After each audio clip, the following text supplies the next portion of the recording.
Hey there. Well, a while ago, Sonoff released these DIN rail smart switches with power monitoring and up to 32 amps switchable. Now, the initial model was a Matter version, but I'm sure you guys are all glad to see that they've just released a Zigbee version. So that's what we're going to be having a look at today. Now, just bear in mind, Sonoff did send this device to me free of charge, but they've not paid me any cash, and all the thoughts in this video are entirely my own. So the Zigbee DIN rail smart switch is selling at $19.90. It fits all standard DIN rails for an easy installation. It tracks voltage, current, power, and energy usage, and offers up to 32 amp high power load capacity with overload protection and double pole safety switching. The double pole switching on these devices switches both the neutral as well as the live, giving you full protection. The magnetic latching relay system means that once you switch this relay on, it's not using any current to hold the relay in that position. The high power rating of this device means that it's perfect for monitoring energy usage for things like car charging and heat pumps for hot water systems.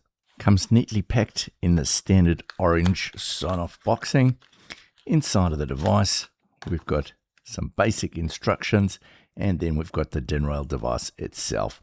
So it's got the orange button over here, which is your on and off for the power. We've got the neutral live coming in as well as going out. And then we have two LEDs here, one telling you the status of the device and the other one showing that it is connected to a Zigbee signal. Having a look at this demonstration version with the clear casing, it's pretty cool. You can see all of the goings on with this device. So we can see these heavy copper buzz bars that are connecting the power here on both sides. You can see the size of that relay. It's a pretty good, strong looking magnet. And then we have all of our circuitry over here. Now that I've powered it up, you can see that the blue light is flashing, showing that it's in pairing mode. Now within Home Assistant, we'll go to Zigbee to MQTT, we'll permit join, and we'll just wait for it to join up. There we go, it's added itself, and there we have it over here. So it is supported natively. If we go along to what's exposed, so we have our state of our relay, so we have our power on behavior, so it can either turn on, off, or toggle or the previous state when it is powered up. We also have the inching control. So this is basically allows you to automatically turn off the device after it's powered on for a certain period of time. And there we can set our inching time.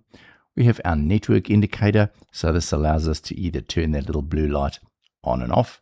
With the power on, I'm running a small incandescent light bulb here, and it's using 27.1 watts at a current of 0.12 amps and a voltage of 232 volts. Now, what I'm really enjoying with these new devices from Sonoff is that they actually have a current, voltage, and AC power maximum overload outlet control protection.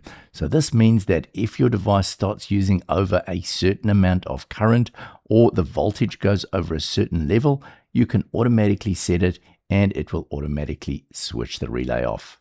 We also have a consumption record reading anywhere from 24 to 30 to 180 days.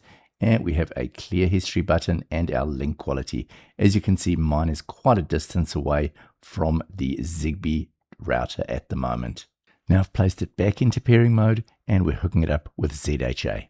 Now within ZHA, we have control over the relay.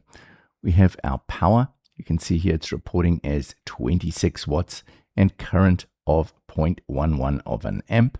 We also have our voltage, 230.9.